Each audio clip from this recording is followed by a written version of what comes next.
سلام، خوش آمدین به کانال خودتان. امیدوارم که جور و سالم و سر حال باشین. دوستای عزیز، بیاین با هم دیگه امروز یک غذای خوشمزه یعنی آش رشته درست کنیم.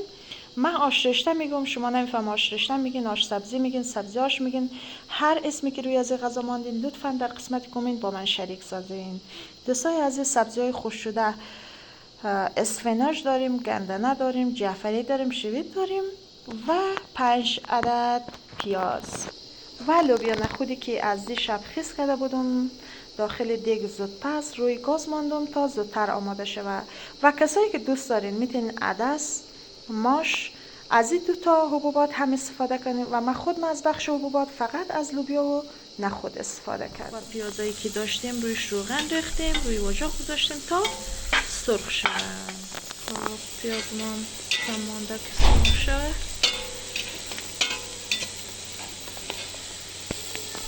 پیاز ما کم کم در حالت طلایی رنگ به خود میگیره، یعنی سرخ میشه. سیر اضافه میکنیم.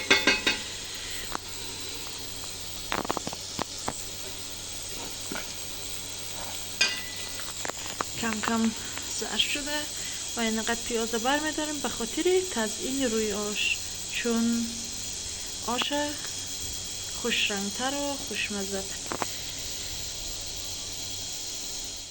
از پیاز داغ بر میداریم به خاطر روی آش. و حالا اینجا زردچوبه اضافه میکنیم.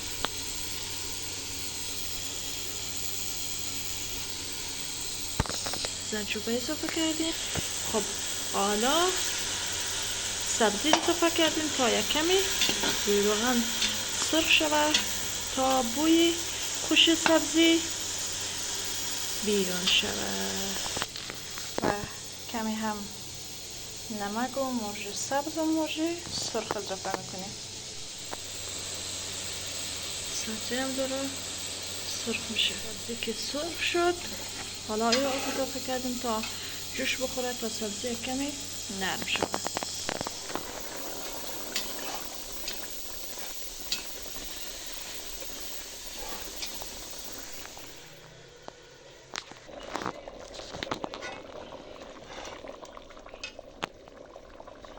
حالا لوبیا که پخته شده اضافه کردیم.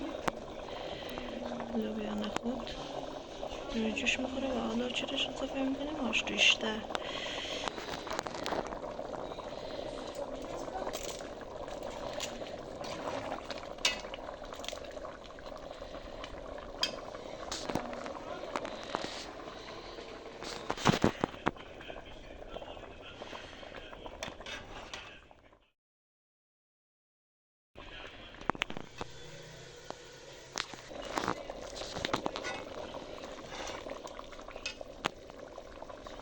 حالا لوبیا که پخته شده اضافه کردیم.